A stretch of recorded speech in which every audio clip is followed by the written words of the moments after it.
tocando aqui o Bastidores do Poder, já conosco, nosso companheiro ao vivo de Brasília, o Márcio Rocha. Fala, Márcio, como você tá? Tudo bem? Oi, pessoal. Oi, Ronald. Oi, Danilo. Boa tarde para vocês. Boa tarde a todo mundo. E a gente segue aqui acompanhando, né, os desdobramentos da política brasileira aqui na capital do país.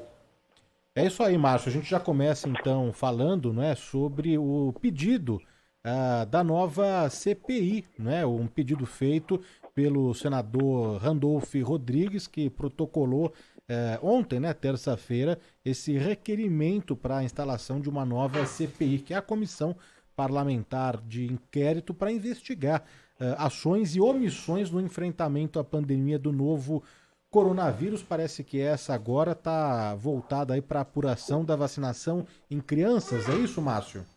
É quase isso. O que acontece? A gente tem que lembrar também, pessoal, que para uma CPI funcionar, não é simplesmente apresentar o protocolo, fazer o pedido de abertura. Precisa também da assinatura de vários senadores. Precisamente 27 senadores, né, precisam assinar esse pedido. É um pedido, um número bastante alto, é um terço, né, do total de senadores aqui em Brasília. Então, o Senado tem 81, 27, né, é um terço desse total, e 27 senadores precisam assinar esse pedido para esse pedido começar a valer. E aí, isso ainda não foi feito aqui pelo senador Randolph Rodrigues, que é o autor desse pedido. Ele apenas protocolou pedindo, né, a abertura dessa CPI, e agora precisa correr atrás desse número de assinaturas. Lembrando também que para essa CPI, né, para abrir, né, ele quer investigar novamente a gestão da pandemia, só que a partir de novembro de 2021. Lembrando também que a CPI antiga, né, a CPI da pandemia, que a gente acompanhou praticamente durante todo o ano passado, ela terminou em outubro, né, teve alguns indiciamentos, enfim, mas agora o pedido novo de Randolph Rodrigues é que essa CPI comece a investigar os fatos que ocorreram a partir de novembro de 2021. Lembrando, só voltando um pouquinho sobre a questão da formação da CPI da pandemia. Cabe ao presidente do Senado, Rodrigo Pacheco, depois que receber esse pedido assinado por 27 senadores, autorizar esse início dos trabalhos. O Randolph Rodrigues, na internet, nos perfis dele, nas redes sociais, falou o seguinte, que protocolou esse mais um pedido porque os senadores não podem assistir de braços cruzados a continuação da tragédia provocada pela Covid-19. Então, falou quais são os motivos para pedir essa CPI. São, primeiro, os dados, o apagão, o aumento de casos da Covid-19, principalmente nos últimos dias, nas últimas semanas, teve um aumento muito grande aí em todo o Brasil. Inclusive, só para citar aqui o Distrito Federal, né, por causa do aumento, o GDF, o governo do Distrito Federal, acabou de anunciar que vai editar um decreto proibindo comemorações, enfim, festas, eventos aqui no Distrito Federal, exatamente por causa do aumento, né, de casos causados pela variante Ômicron aqui no Distrito Federal. A disseminação da variante Ômicron também é um dos motivos alegados por Randolph Rodrigues, exatamente para pedir, né, a abertura de uma nova CPI, além do que ele chamou de sabotagem da vacinação de crianças de 5 a 11 anos. Lembrando que depois que a Anvisa, né, a Agência Nacional de Vigilância Sanitária, autorizou a vacinação dessa faixa etária, o governo decidiu fazer uma consulta pública, ouvir especialistas, enfim, atrasou quase um mês aí para anunciar que ia fazer mesmo a vacinação dessa faixa etária. Lembrando também, o Randolph Rodrigues afirmou que o número insuficiente de doses de vacina contra a doença e os ataques do presidente Jair Bolsonaro aos técnicos da Anvisa, exatamente por eles terem autorizado a vacinação de crianças de 5 a 11 anos, também precisam ser investigados. A gente separou um trechinho agora, porque o Randolph Rodrigues divulgou um vídeo nesses perfis dele nas redes sociais, criticando principalmente o que chamou de desmandos do governo e a Procuradoria-Geral da República, que, segundo ele, não cumpriu o papel dela de investigar exatamente os fatos que foram levantados pela CPI antiga e que não foram investigados até agora. É um trechinho que a gente vai ouvir agora do senador Randolph Rodrigues. É necessário, de imediato, instalarmos uma nova CPI e, ao mesmo tempo da instalação dessa nova CPI, cobrar as consequências da CPI anterior. Quando, lamentavelmente, o Ministério Público, a Procuradoria-Geral da República, não cumpre o seu papel, o Congresso Nacional, com o instrumento constitucional que dispõe, tem que cumprir o seu. Pois é, esse anúncio, pessoal, depois que foi feito pelo senador Randolfo Rodrigues, já começou a ter algumas reações. Eu observei aqui que o relator da CPI, da antiga CPI, perdão, que é o senador Renan Calheiros, já declarou que apoia a abertura de uma nova CPI, exatamente porque, segundo ele, existem fatos novos, né, para serem investigados e que o parlamento brasileiro não pode ficar parado vendo tudo isso acontecer. Mas também apoiadores do governo se manifestaram nas redes sociais também. Eu falei agora há pouco, cerca de, 30 minutos atrás, com o senador Marcos Rogério, que ele fazia parte, né, daquela tropa de choque do governo federal dentro da CPI, que fazia defesa, né, exatamente contra os trabalhos da CPI, né, falando que a CPI fazia perseguição política, enfim, e ele continua nessa linha. Ele afirmou que não vai apoiar essa instalação dessa nova CPI e defende que a oposição usa essa comissão CPI, a Comissão Parlamentar de Inquérito, exatamente para atacar o presidente Jair Bolsonaro. É um trechinho que a gente separou da conversa que eu tive com ele para ver agora. Usa um instrumento de investigação tão sério como a CPI para pura perseguição ao governo, ao presidente da República e para a promoção política pessoal. Lamento que se insista em gastar dinheiro público com uma CPI e não apoio a sua instalação. Inclusive, porque agora seria ainda mais explorada para fins políticos eleitorais. Não custa lembrar que nós estamos no ano de eleições.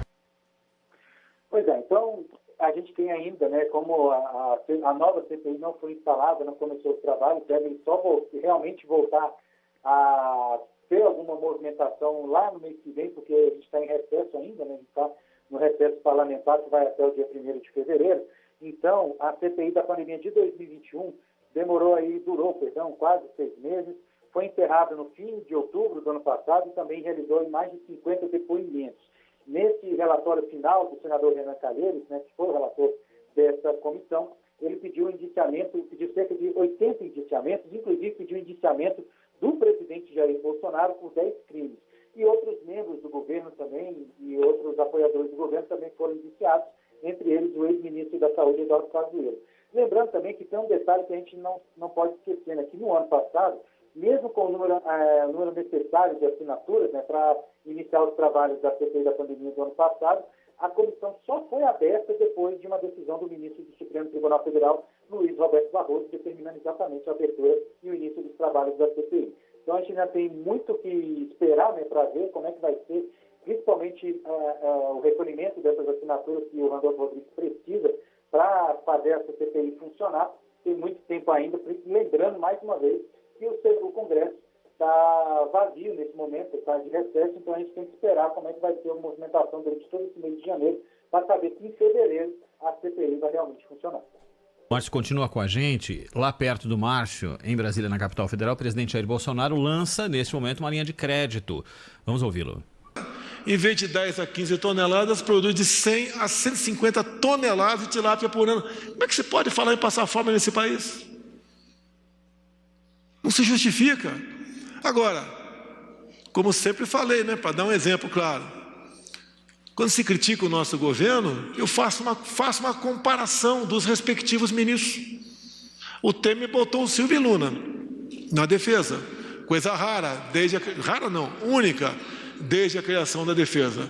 E eu mantive essa tradição. Se o Temer não tivesse colocado, seria comigo. Em cada ministério tem a pessoa adequada que entende do assunto. E quando se fala, por exemplo, um exemplo ilustrativo, né? Quem lembra quem foi o último ministro da Ciência e Tecnologia? Ninguém se lembra. Eu sei quem ele era. Não sabia a diferença de gravidade para gravidez. E era ministro. Assim eram os loteamentos. E uma coisa vale a pena falar aqui, como mudou o Montesano, o Brasil. No início dos anos 90, não vou falar o ano exato para não identificar quem era o ministro, né? Tinha uma armadora grega já falecida que me procurou. Ele era do Rio, procurou um deputado do Rio. E eu consegui, junto àquele ministério que ela pediu, uma audiência com o respectivo ministro. Fui com ela, mas não adentrei a sala. Fiquei por lá de fora. Depois de uns 30 minutos, essa senhora saiu cuspindo o marimbondo, mostrando a bolsinha para mim. Vê se eu tenho 10 milhões de dólares aqui. Fiquei na minha. Sabia pouco de política ainda, né? Deputado, me cobrou 10% de propina, queria buscar esse dinheiro do BNDES, porque ela queria construir 2 navios de casco duplo. Quando começou uma maior preocupação com a questão ambiental, nesse tipo de embarcação, quando havia acidentes. Mas não parou por aí. Alguns dias depois, no plenário, Carla Zambelli, eu comentei com o deputado que eu havia aberto as portas de um ministério para uma pessoa falar com o respectivo ministro. O deputado olhou para a minha cara e falou: e você, ganhou quanto para arrumar essa audiência com o ministro? Isso é a história do Brasil. Não é uma exceção que aconteceu comigo, é uma realidade. Esse era o nosso Brasil. E quando vejo aqui o jovem Jorge Seife, que eu chamo de 0,6 dúzia, que eu tenho 5 filhos, né? Vou acabar adotando o Jorge, eu fico muito feliz pelo potencial que nós temos no Brasil, não só na terra ou nas águas, o potencial de seres humanos, pessoas fantásticas. Como ele disse, não teria possibilidade de estar no outro governo, que tudo era loteado, tudo era acertado. Como vejo agora, não tenho provas, mas vou falar. Como é que aquele cidadão está conseguindo apoios, apesar de uma vida pregressa, imunda, já loteando ministérios. Para um partido já ofereceu a Caixa Econômica do Pedro. Não pensem vocês que aparece 50 milhões no apartamento de alguém por aí e foi a fada madrinha que fez, botou a varinha e botou 50 milhões lá dentro. Não, com toda certeza aquele veio da Caixa Econômica lá atrás. Então, o que mais me conforta, uma das poucas coisas, o que mais me conforta é a qualidade das pessoas que eu pude indicar para poder trabalhar. O Lago de Itaipu, uma vez tendo o ok do Paraguai, vai aumentar a nossa produção de pescado em 40%. Dá para imaginar o que é isso? Um lago completamente inútil no momento, a não ser, obviamente, para geração de energia. Assim se muda o Brasil. Agora há pouco, críticas, né? Aumento no preço do combustível. Eu posso interferir na Petrobras? Eu posso ligar para o Silvio Lula e falar, não aumente? Se tem legislação, quase uma dezena de instituições que fazem o acompanhamento de tudo que acontece lá. Isso tudo mudou como? Depois aí que ela foi assaltada. E quando se fala que não tinha corrupção no passado, porque eu saí da cadeia, voltou a estaca zero, tinha corrupção. Dos 100 bilhões que a Petrobras pagou de dívida no ano passado, meia dúzia bilhões vieram dinheiro de acordo de leniência e devolução por parte de delatores. Um só delator devolveu 100 milhões. De onde veio essa grana? E querem reconduzir a cena do crime, o criminoso, juntamente com o Geraldo Alckmin. É isso que queremos para o nosso Brasil? 3 anos de governo. 3 anos na frente desse... O presidente Jair Bolsonaro, em pronunciamento durante o lançamento, ele não falou basicamente muito, né, da linha de crédito, mas tocou em pontos que são caros para o presidente nesse momento, que é falar de política e relacionar isso com eleições. O Márcio volta lá de Brasília. O Márcio, ainda acerca da CPI que você falava aqui, a CPI trouxe... O Marcos Rogério, é claro que a gente não vai esperar dele dizer que a CPI é uma maravilha, né? Porque, claro, se desde o primeiro segundo da CPI ele foi contra, imagina uma segunda CPI, né? O que ele pode imaginar.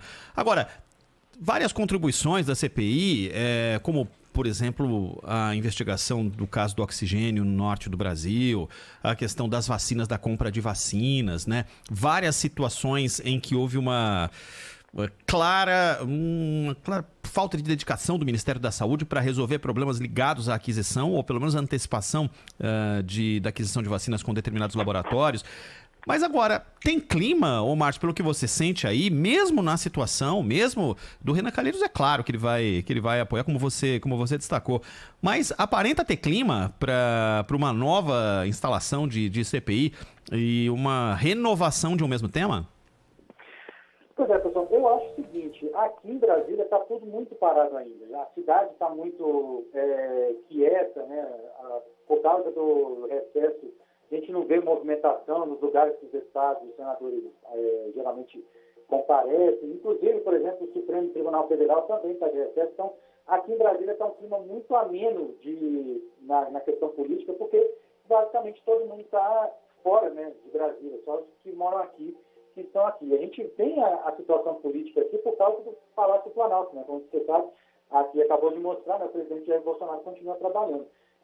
A visão que eu tenho aqui, eu conversei com alguns senadores, é de cautela. Eles não querem ainda definir uma posição.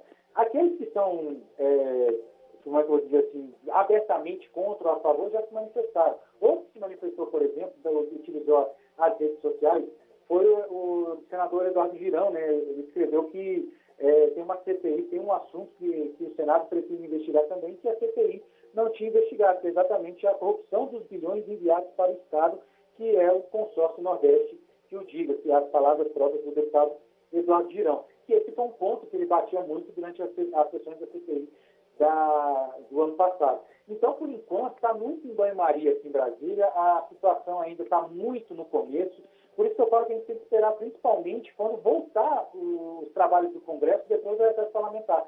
Porque agora, nesse momento, não tem ninguém aqui, tirando os senadores que moram no Distrito Federal. Está todo mundo nos seus estados, inclusive, para eu falar com o senador Marcos Rogério, foi uma dificuldade porque está de férias. A gente está fazendo outras matérias, abordando outros assuntos, por exemplo, a questão do veto do Refis, a gente entrou até nos últimos dias falando sobre isso também, porque tem um deputado aí de São Paulo, que é o Marco Bertaioli, que é difícil falar com ele, porque ele está de férias. Né? Ele vê as coisas, tem que achar onde é que ele está, o que ele está fazendo, mas ainda mesmo assim a gente ainda conseguiu falar com ele. Então, assim, por enquanto a coisa está muito no banho-maria, está muito morna ainda, deve esquentar só quando os trabalhos voltarem. Mas, a princípio, está todo mundo muito cauteloso ainda. Se eu fosse apostar, eu apostaria que, por causa exatamente do que falou o senador Marcos Rogério, de que esse é um ano eleitoral, muita gente vai tirar o pé exatamente por esse detalhe. Como a gente está num ano eleitoral, muita gente vai para a campanha, muita gente vai continuar nos estados, vai voltar para os estados para trabalhar na campanha eleitoral. Então, eu acho que vai ficar ainda um pouco nessa situação morna até esquentar, se é que vai esquentar mesmo no decorrer do ano. Valeu, Márcio. Só mais um segundo, Márcio. O presidente começou a falar a respeito da situação com o presidente da Anvisa, Barra-Torres. Vamos ver se ele ainda fala sobre isso. Respectiva agência, a gente não tem com quem conversar, porque cada senador, não são todos, quer indicar a sua pessoa para lá, que nem sempre atende aos interesses públicos. Lamentavelmente, muitas vezes eu vejo o Tarcísio, vejo o Bento, né, agoniado, porque a respectiva agência está aí criando dificuldades. Para quê? Não sei. Né? Concluindo aqui, prezado Jorge Seife, é um orgulho muito grande, é motivo. O presidente insistindo na tese de que pode haver, ele deixou claro, na frase a gente não chegou a pegar, que ele não brigou com o presidente da Anvisa, mas deixa claro que ele desconfia de algo. Tem mais para o Márcio, né, Danilo? Tem, porque o ministro André Mendonça, né, do STF, do Supremo Tribunal Federal, mandou o presidente Jair Bolsonaro e o Congresso Nacional se manifestarem aí sobre aquela aprovação do fundo eleitoral de 5,7 bilhões de reais para as eleições deste ano, né? De acordo com esse despacho do magistrado, a explicação deve ser enviada à corte num prazo aí de 5 dias. E o Márcio Rocha também acompanhou esse assunto no dia de hoje, não é isso, Márcio?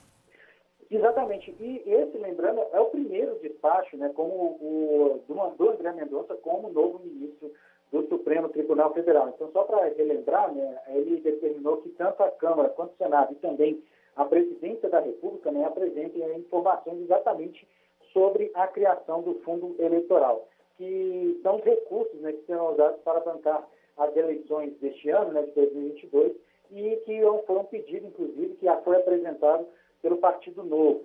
Esse pedido foi apresentado, inclusive, no mês passado, antes do recesso do Judiciário. Nesse processo, André Mendonça determinou que Câmara, Senado e Presidente apresentem esses dados em 5 dias, que são contados a partir da notificação. Depois, todas essas informações que serão enviadas, né, por esses três, membros, né, Congresso e Presidência, vão ser divididos, né, vão ser enviados também, para a Advocacia-Geral da União e também para a Procuradoria-Geral da República, que vão ter 3 dias aí para se manifestarem. E aí, dessa maneira, Mendonça indica, com essa atitude, né, com essa, entre aspas, decisão, que vai levar esse processo do Partido Novo para o plenário do Supremo, já que é costume nesses momentos, né, principalmente no plantão do Judiciário, que o ministro dê uma decisão liminar, mas ele não fez. Então, a expectativa mesmo é que depois que todo esse ciclo, né, as informações da Câmara, Senado e Presidência, depois repartilhadas para a PGR, também para a AGU, quando tudo isso terminar e ele receber essas informações, ele leva esse caso para o plenário do Supremo, que, como já falei, está de recesso judiciário. Lembrando que o Partido Novo pediu que esse fundo eleitoral seria aí, inicialmente de 5 bilhões e 700 milhões de reais, mas que acabou reduzido, esse valor acabou reduzido pelo Congresso para 4 bilhões e 900 milhões, fosse declarado inconstitucional e que, segundo o Partido Novo, esse fundo eleitoral é uma imoralidade. Lembrando, André Mendonça foi indicado pelo presidente Jair Bolsonaro e tomou posse em dezembro do ano passado, e poucos dias depois que ele tomou posse, a Corte, né, entrou em recesso, e aí a gente continua nesse recesso do Judiciário aqui, esperando os ministros voltarem das férias. Então, vamos esperar até que esse caso seja levado pelo plenário e o plenário decide sobre isso. Ô, Márcio, para encerrar, prometo de minha parte aqui, quer dizer que servidores de alto escalão vão poder viajar numa condição mais confortável a partir de agora? Vão pegar voos mais tranquilos, em que a viagem longa talvez não seja tão cansativa? Pois é, então, em decreto, a gente já estava acompanhando o presidente Jair Bolsonaro falar sobre isso, né, que ministros são colocados nas pastas, né, enfim, elogiando toda a equipe de ministros dele, mas ele editou um decreto nesta quarta-feira que autoriza, a partir de agora, que os membros do governo, né, possam usar a classe executiva para as viagens de trabalho. Esse documento, né, a passagem pode ser emitida nessas condições desde que a duração do voo internacional seja superior a 7 horas. E o decreto vale para ministros de Estado, servidores ocupantes de comissão, de cargos de comissão ou de função de confiança de nível e servidores que estejam substituindo ou representando a autoridade. Nessa justificativa, o presidente afirmou o seguinte, que o objetivo do decreto é mitigar o risco de restrições físicas e de impactos em saúde dos agentes públicos e que a classe executiva atenua eventuais efeitos colaterais em face do déficit de ergonomia dentro das aeronaves e que ministros e servidores encontrariam essas dificuldades, né, na classe econômica. Só para finalizar, esse é um decreto que substitui um outro decreto que tinha sido editado pelo ex-presidente Michel Temer 4 anos atrás, em 2018, que determinava que a passagem aérea para os ministros e servidores deveriam ser da classe econômica. E se o ministro ou o servidor quisesse ir para a classe executiva, que pagasse a diferença do próprio bolso. E a gente conversou também, né, falando com alguns membros do governo aqui no Palácio do Planalto, e eles falaram que, como as viagens são cansativas, os ministros acabam precisando descansar mais durante essas viagens. Então, por isso que o decreto foi editado para o maior conforto dos ministros. Isso aí, conversamos com o nosso companheiro em Brasília, Márcio Rocha, atualizando o noticiário político, tudo que aconteceu na capital federal nesta quarta-feira, né, dia 12 de janeiro. Márcio, valeu, obrigado, hein? Abraço, pessoal. Até a próxima. Bom trabalho. Tchau, tchau. Rede Bandeirantes de Rádio.